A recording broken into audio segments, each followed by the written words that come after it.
I'm oral and genital herpes, and in the United States this year, I'm going to be giving myself to 500,000 people. Oral herpes is a common infection typically transmitted during childhood by the herpes simplex virus type 1. Oral herpes is mainly transmitted through oral saliva and sores around and inside the mouth. Genital herpes is a lifelong viral infection caused by the herpes simplex virus type 2. Genital herpes is transmitted to another person during sexual contact, as well as touching sores and then touching genitals. Merry Christmas, Louise. I got you something special. Thank you. Wow, I've always wanted this. It's the pathophysiology of the herpes simplex virus. So herpes is transmitted through close human contact with an infected person, and as previously mentioned, there are two types of herpes. Type 1 is transmitted through close contact with the mouth, so things like sores, saliva, and type 2 is transmitted through close sexual contact. And additional ways that herpes can be obtained from an infected person is things like skin lacerations, so cuts, and also your conjunctiva, so like your inner eye or your eyelids can also be transmitted through there. And remember that when you get herpes, it's going to be with you lifelong, for almost for forever basically. And once it's in your body, it can be reactivated by things like stress or anxiety. And another thing to know is that in pregnant women, if a pregnant woman has herpes at the time of delivery, she may have to have a C-section because infants delivered vaginally may become infected with that virus. So that risk of mortality in the infant might cause her to want to get a C-section. Virus then enters the body through the mouth, nose, lungs, or urethra, or even broken skin sites, and it starts to replicate throughout the body, which then leads the virus to remain in your body for a lifelong time. And this also causes it to have recurrent outbreaks, as I previously mentioned, which can be caused from things like stress and anxiety. Merry Christmas, Kaylee. I got you a nice gift. Thank you. The signs and symptoms of herpes, what I've always wanted. Thank you, Louise.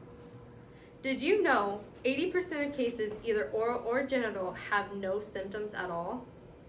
Herpes simplex virus 1, or oral herpes, can cause a multitude of symptoms, which can include open sores around the mouth that can cause pain, burning, and tingling. It can cause increased saliva, possible lack of appetite due to painful sores inside and around the mouth.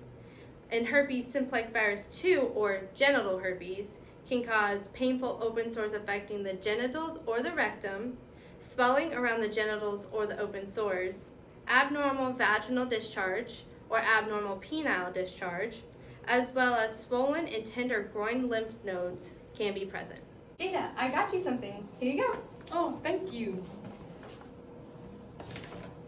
It's the treatments and interventions for herpes. Medications that can be given to reduce the outbreak of herpes virus is acyclovir, valciclovir, and famciclovir. And then things you can do to control the outbreak is keep the sores clean and dry, take sitz baths 3 to 4 times a day, use ointments, but use gloves to apply the ointments, and then take medicine to reduce the pain. And you can also use hot and cold compress and practice safe sex or use condoms. Merry Christmas, John. I got your present. Wow, I'm so excited. Patient education regarding herpes simplex virus? I'm so excited. As someone living with herpes simplex virus, there are a number of things you can do to take care of yourself and help mitigate the severity of outbreaks.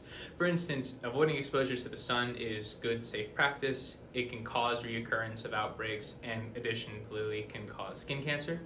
It's important to avoid touching the outbreaks and sores to avoid self-infection. It's important to use barrier methods like male and female condoms when engaging in sexual activity, as genital herpes is transmitted by sexual contact.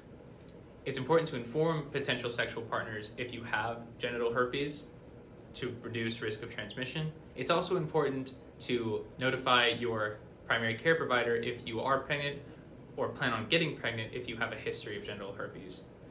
In addition, you want to utilize available support services where appropriate, and make sure you continue to have follow-up appointments with your healthcare provider. Avoid taking baths using bubbles or perfume soaps. Use aspirins or pain relievers to help control pain during outbreaks. And wear baggy clothing when you're going out to just stay comfortable, as well as eating a balanced diet and getting adequate fluid intake. It's important to take care of your general wellness to reduce the severity of these outbreaks. Merry Christmas from the gift that keeps on giving.